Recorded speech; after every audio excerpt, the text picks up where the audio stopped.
Welcome to Afzal Mir information. इल्म, इस्लाह और सच्चाई पर मबनी वीडियोस के लिए हमारे यूट्यूब चैनल को सब्सक्राइब करें। अल्हम्दुलिल्लाह, आज हम कुर्बानी के हवाले से गुफ्तगू करते हैं। और कुर्बानी एक सिर्फ रस्म नहीं बल्कि एक बेहतरीन और अजीम इबादत है। कुर्बानी एक सुन्नत इब्राहिमी भी है और अल्लाह ताला की रज़ा हासिल करने का एक अजीम जरिया है। उम्मत मोहम्मदी को अल्लाह ताला ने कुरान करीम में बाकायदा इसका हुक्म दिया है, फसल्लि लिरब्बिका वनहर, बस तुम अपने रब के लिए नमाज पढ़ो और कुर्बानी करो। और सूरह हज में अल्लाह ताला ने इसकी कुछ वजाहत इस अंदाज में की है, वलिकुल्लि उम्मतिन जअलना मनसकन यज़कुरुस्मल्लाह अला मा रज़क़हुम मिन बहीमतिल अनआम। और यहाँ पे अल्लाह ताला ने ये फरमाया है कि हमने हर उम्मत के लिए कुर्बानी का तरीका मुकर्रर किया है। और साथ ये भी फरमाया है कि वो अल्लाह का नाम लें इन जानवरों पर जो हमने इनको दिए हैं। और इसके बाद आयत नंबर 37 में 37 में अल्लाह ताला ने एक वजाहत फरमाई, ये कुर्बानी का जिक्र करके, कुर्बानी का हुक्म देकर और वजाहत करके कि जी हर उम्मत के लिए हमने मुकर्रर किया है। फिर एक और वजाहत की अल्लाह ने और फरमाया कि लन यनालल्लाहु लहूमुहा वला दिमाउहा वलाकिन यनालुहु तक़वा मिनकुम। अल्लाह को ना तो इसका गोश्त पहुंचता है और ना ही इनका खून, बल्कि तुम्हारी परहेजगारी तकवा पहुंचता है। इससे पता चला कि कुर्बानी जो इंसान करता है उसका जो खून बहता है वो जमीन में जाता है। जो गोश्त उसको होता है वो रिश्तेदार या खुद खाता है बंदा या मसाकिन खाते हैं। लेकिन जो नीयत है तुम्हारी जो कुर्बानी करने की और जो तुम्हारा तकवा इखलास है वो चीज अल्लाह के यहाँ कबूल होती है। यानी कि जितने तकवे के साथ, इखलास के साथ, अच्छी नीयत के साथ कुर्बानी की जाएगी ये अल्लाह के यहाँ कबूल होगी। ये इतनी बड़ी वजाहत अल्लाह ने की है कि ये तुम्हारा खून और गोश्त अल्लाह को नहीं पहुंचता, बल्कि तुम्हारी नीयत और तुम्हारा इखलास और तुम्हारा तकवा जितने अच्छे तरीके से और जितने बेहतरीन अल्लाह की रजा के लिए ये काम करोगे, इतनी ही इसके कबूल होने की गारंटी है। हदीस शरीफ में इसके फजाइल बहुत सारे आए हैं, लेकिन कमाल की हदीस है ये जिसका मफहूम है और जो जिक्र हुई है इब्न माजा शरीफ में, जिसमें नबी करीम सल्लल्लाहु अलैहि वसल्लम ने फरमाया, जिसका मफहूम है कि कुर्बानी के हर बाल के बदले एक नेकी है, कुर्बानी के हर बाल के नीचे एक नेकी है। यानी कि जब इंसान कोई जानवर कुर्बानी करता है, दुम्बा करता है, बैल करता है, बकरी करता है, कोई भी जानवर जिसकी वो कुर्बानी करता है उसके ऊपर कितने बाल होते हैं, अनगिनत बाल हैं, उनका शुमार मुमकिन नहीं। लेकिन अल्लाह ने इतना बड़ा अजर रखे, अगर इखलास है, तकवा है, नीयत अच्छी है, तो फिर वो तुम्हारा जो कुर्बानी करने वाला जानवर है जिसके गले के ऊपर तुमने छुरी चलाकर अल्लाह के रास्ते में अपने माल से उसको खरीद कर कुर्बान किया है, तो उसके हर बाल के बदले एक नेकी दे दी जाती है।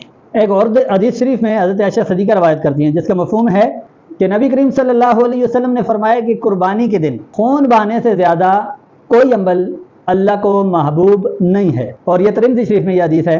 इसका मतलब यह हुआ कि ईद उल अज़हा के दिन, कुर्बानी के दिन, ये जो 3 दिन होते हैं कुर्बानी के, पहला दिन भी हो सकता है, दूसरे दिन भी हो सकती है, तीसरे दिन भी हो सकती है, लेकिन इसमें सबसे जो बड़ा और तकवे वाला और अल्लाह के नज़दीक पसंदीदा अमल है तो वो कुर्बानी करना है। मुख्तलिफ इस तरह इस्तेमाल की जाती हैं। अना की कुर्बानी करें, ज़रूर करें, अपनी ज़िद की कुर्बानी कर दें, ज़रूर करें, लेकिन ये चीज़ें, बाकी सारे अमाल अपनी जगह, उसने अखलाक, नमाज, कुरान, जिक्र अज़कार, हर शय का एक अपना मकाम है और अपनी जगह पे बहुत फ़ज़ाइल रखने वाली चीज़ें हैं।